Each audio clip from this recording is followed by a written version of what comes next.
Yang decides to check raise, and here this is a really tough spot with aces in the sense that you need to let go of your emotional attachment with aces, which is not a very easy thing, and try to look at the situation as objectively as possible.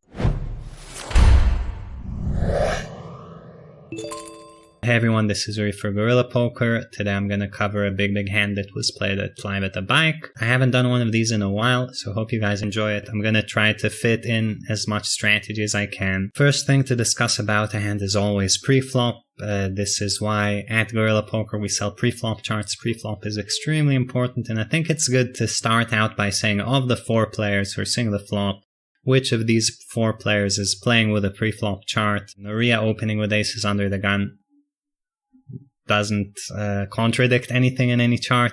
Double M flatting small blind, Jack 10 offsuit, no chart, way too loose. Yang calling the big blind with a straddle left to act with 6 deuce of hearts, way too loose, no chart. Garrett overcalling queen 9 off, also too loose, also no chart. So first thing is, and this is often going to be the case in these live games, is that there are a bunch of players at the table, we're seeing 3 in a row, who don't really know how to play properly preflop, and you know, each person takes it in their own direction when you're kind of winning things. These guys are just doing it too loose. First question I want to ask you guys is, what preflop adjustment would you make if the entire table is cold calling too much, which is what we're seeing in this hand? If this goes to showdown, and probably these guys have shown down other hands, let's for the sake of argument assume that we know that these guys are cold calling too loose from the blinds, from the straddle, probably from other positions as well. So how do we want to adjust our strategy to reflect this? There are 2 types of things you can do. One is to adjust your opening range, and the other is to adjust your opening size. And generally you want to do a combination of both. So first off, whenever you're opening a GTO range, the bottom of the range is hands that are somewhat indifferent between opening and folding. They're hands that are right on the edge.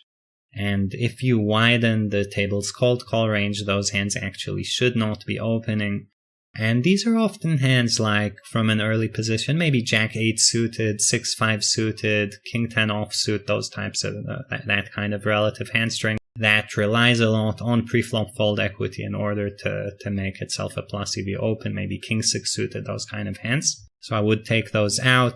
And at the same time, I would make my open size bigger because people are putting in too much money with too weak of a range. So let's make them put in a bit more money. And I think very often these guys who are winning it won't necessarily adjust very well when you increase your size a bit. And of course, it makes sense to increase your size a bit. Before we see what the players do, I want to put out a few words about the situation and how to read the situation. Generally, when you have pocket aces and the flop comes Jack 6 deuce rainbow, you should be really happy. If this were a heads up pot, I would be thrilled. If it were a lower SPR, like here the pot is 1300, if I had 3000, 4000, I'll also be really happy, because there are just some situations where you're just going to get your stack in, and as long as there's a flop with aces where I'm happy to get my stack in, you know, that's basically the best you can hope for. But the situation here is a bit different. With 1300 in the pot, SPR is over 30 with some of the players, and only one of the players having an SPR of 11. The situation with aces is quite different, and it's actually a little bit dicey, and this is important to understand, that when it's 4-way and you're deep, if you bet aces like the first 2 times and then you bet the 3rd time and you get called, you're not necessarily even ahead of the calling range. If you get raised on any street, you just have a 1-pair hand really deep. This is important when you're thinking about what to do with aces on a flop, because I think that it is actually a reasonable option to even check back pocket aces on a flop here, given it's 4-way, because just the c-bet is already going to weed out so many hands that it's not very clear what's the best way to play this hand, and potentially, you know, checking back, I think, is very nice, very deceptive play to have, and actually fits with a hand strength of aces 4-way, where you really just want to get 2 bets in anyway. So Maria c-bets roughly 2/3 of the pot size into 3 players. We see top pair calling and bottom 2 pair just calling, not raising. I think you should mostly be raising bottom 2 pair, but it's alright. Unless you have a read, GTO doesn't really care what you do between calling and raising. Maria at this point should be happy, she's reasonably ahead, but the next, of course both of the other players calling is fine. The next street is where it's going to get a bit more iffy. So Maria barrels a turn big with aces, which I think is a really good play once you get here with aces.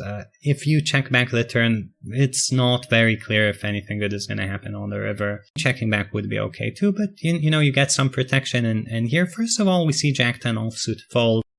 This is kind of what I was alluding to with aces not being worth 3 streets. Where if Jack 10 is already folding on a turn, what exactly are you getting like the 3rd street from Jack 10's folding turn, Queen Jack presumably also, let's say King Jack, Ace Jack, or bottom of turn calling range potentially, and you have 2 of the aces, so there's not really that much to get 3 streets from. Yang decides to check raise, and here this is a really tough spot with aces in the sense that you need to let go of your emotional attachment with aces, which is not a very easy thing, and try to look at the situation as objectively as possible. First question you need to ask yourself is, given the action and my opponent, is he ever going to be check raising worse for value? That's question number 1. Question number 2 is, given the action and my opponent, is he ever going to be bluffing? And if so, what do I think is his bluffing range going to be? These are both kind of tough questions to answer in a vacuum. If I had to take my best guess, you bet once, you raised under the gun. You bet 4-way, and then you barreled big after 2 people called you on a brick. Maria looks really, really strong at this point, and I think most people would not be bluffing, would not be raising a hand like King Jack. It's a bit tough for me to imagine someone going much weaker for value. Maybe Ace Jack sometimes, some players, I wouldn't be sure though. In terms of bluffs, it's Jack 6 deuce rainbow. Yang overcalled 3-way on the flop. Presumably his only potential bluffs are gut shots, so maybe he has something like 5-3 of hearts, he's turning it into a bluff, and we could put some of those in the range. And at this point, I want to try to analyze this for you guys. First step would be to say, let's say Yang has nothing worse for value ever. We're already seeing how loose he is, so fair enough, I think, to assume he can be a bit loose. So he can have kind of this value range, and we will put in the 3 combo draws. How does aces do against this? And the answer is 22.5%, so not really very well. Were I to take out all the bluffs, this is like the not worse situation, you drop to 12%. And the kind of good situations, or the better end of the situations we could look at, would be to start adding hands that you beat. For example, maybe this guy slow plays kings and queens all the time and then plays them like this, and then you would be at 51%. So winning money at this point, you're ahead of the range, but this is very unrealistic, I think, in this situation. Maybe some people slow play kings and queens some of the time. I would guess it's a very, very low amount. Putting in a full 12 combos is very wrong.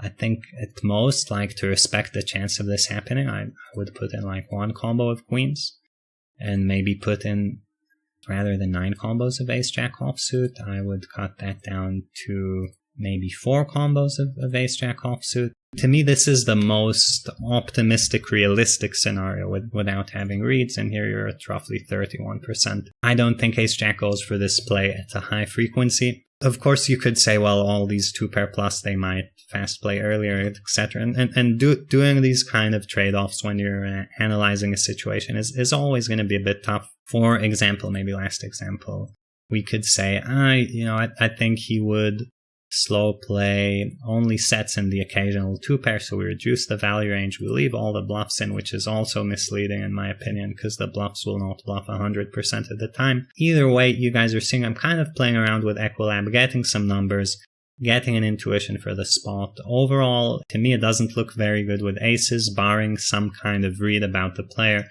If this is someone who just loves going broke with top pairs and all the time overplays top pairs, of course, go for it. But you bet twice big 3-way, you look super strong. Most guys will be very, very honest and just have it here. In terms of kind of simple math, what kind of pots Maria needs, after Yang calls, pot is 9,700. He's now betting roughly a half pot bet.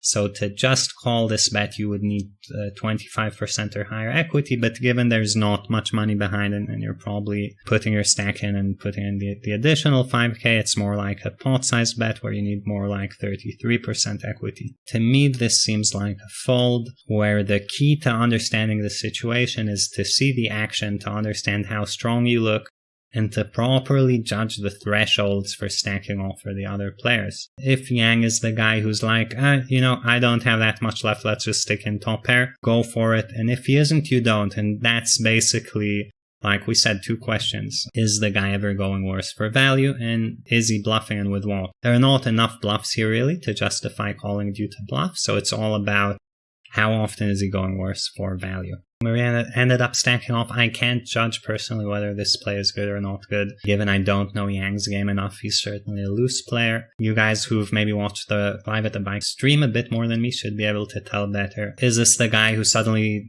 showing up here with something very random? Or is he just always going to have 2 pair plus or some big combo drawn, and then this becomes a very clear fold? This Equilab that I just showed you guys, first time I did that kind of Equilab was 10 years ago. And since then, every time I've done it off table, a range of value plus big draws crushes everything. You never want to call off against that unless you get insane pot odds. To me, the kind of heuristic is, I either want there to be a ton of bluffs, I want there to be like a real possibility of worse for value. And without having one or the other, I don't care that the guy can have an open-ended straight flush draw. I'm not looking to stack off with a 1-pair hand against a range that either has 30-40% equity or has me dead. That's it for this one. Hope you guys enjoyed it. Check out the Guerrilla Poker website, the Redline course, GTO preflop ranges. Can't stress how important these are. Like and subscribe to the channel, and I'll see you next time.